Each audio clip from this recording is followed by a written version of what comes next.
Here is a question that sounds almost too simple to ask out loud. What is boredom for?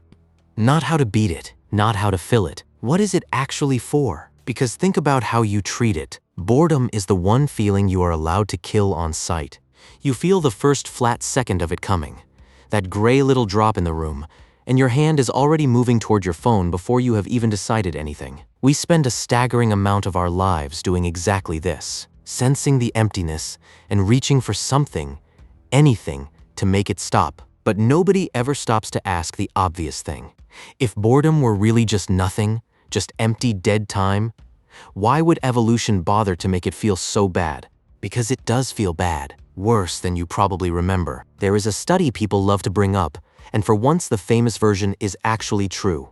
In 2014, a psychologist named Timothy Wilson, working with a team across 2 universities, ran a series of experiments on what he called the disengaged mind. The setup was almost comically plain.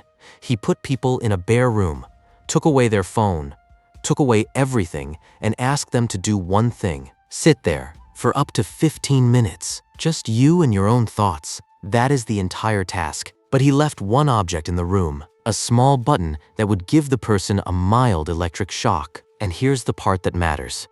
Before the experiment, these same people had been shocked once and had said, clearly, that they would pay money out of their own pocket to never feel that shock again. Then they were left alone with their thoughts, and they started pressing the button. 67% of the men shocked themselves at least once. 25% of the women did too. People chose real pain over 15 quiet minutes with their own mind. Sit with how strange that is. Doing nothing was so unbearable that hurting yourself felt like the better option. That is not the behavior of a feeling that means nothing. That is an alarm. Something loud and old is going off. And to understand it, you first have to throw out what you think boredom even is. Because most of what you assume about it is wrong. You probably think boredom means the world in front of you is dull, or that you are just being lazy, that you do not want to do anything. But that is not what the feeling actually is. The clearest definition came from a psychologist named John Eastwood, who studies almost nothing else. He calls boredom the unengaged mind, and he defines it as an aversive state of wanting, but being unable to engage. Read that again. Wanting. A bored person is not someone who wants nothing. It is the exact opposite. A bored person is desperate to be absorbed in something, reaching out for it, and finding that their attention will not lock onto anything at all. Boredom is not an empty stomach that is content to stay empty. It is hunger with the food pulled just out of reach. You are not switched off. You are straining to switch on, and failing. So now the question sharpens. Why would your brain manufacture a feeling of frustrated hunger and make it this loud on purpose? And this is where boredom quietly flips from a defect into one of the most useful things your mind does. Because it is not a malfunction, it is a signal. Researchers who study what boredom is for, like Shane Bench and Heather Lench, describe it doing 2 things at the exact same moment. First, it reaches into whatever you are currently doing and turns its value down, makes it feel pointless, makes you almost allergic to continuing. And second, it turns up your sensitivity to everything else, every other possibility in the room, every path you're not taking. Put those together and you get a push, a pressure that builds until you get up and go looking. Other researchers, like Wijnand van Tilburg, found the message underneath it is even more specific. Boredom is your mind reporting that what you are doing right now has no meaning, and pushing you to go find some, not to do one particular thing, just to stop wasting yourself on this. That is why boredom feels so restless and unfocused. It is not pointing at a solution. It is only pointing away, telling you that the answer is somewhere you are not, and leaving the rest to you.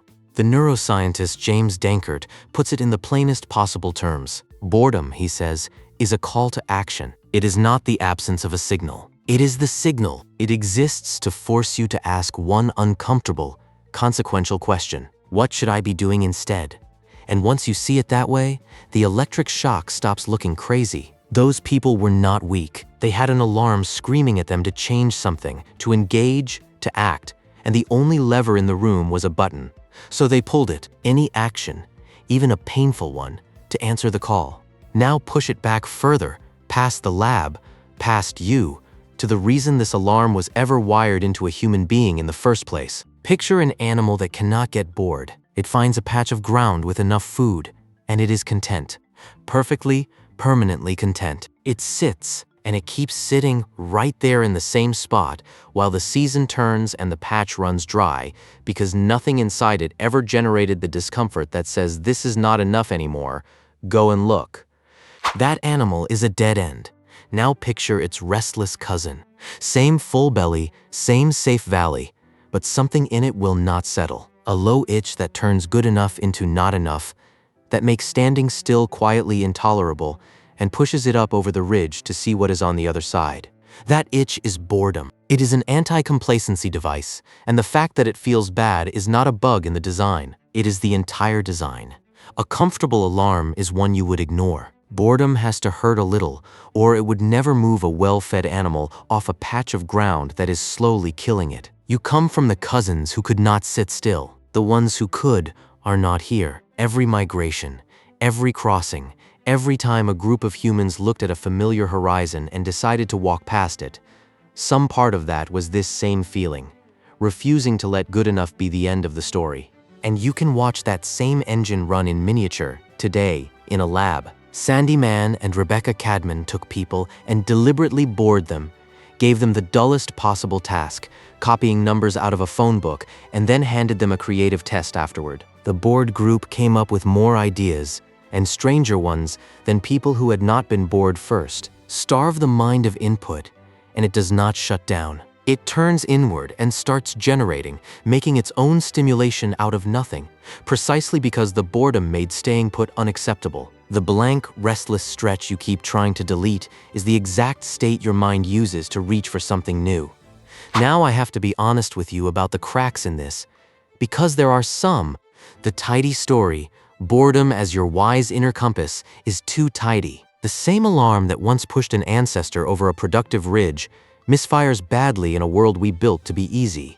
When people cannot find real meaning, boredom will push them toward any change that promises some, and not all of those changes are good. One line of research found that boredom can nudge people toward more extreme political views, just for the sense of significance it restores. And there is a simpler problem. You now carry in your pocket a device engineered to silence this alarm the instant it rings. So the signal fires, you numb it in half a second, and you never once hear what it was trying to tell you. The feeling is doing its ancient job. It is our answer to it that has gone strange.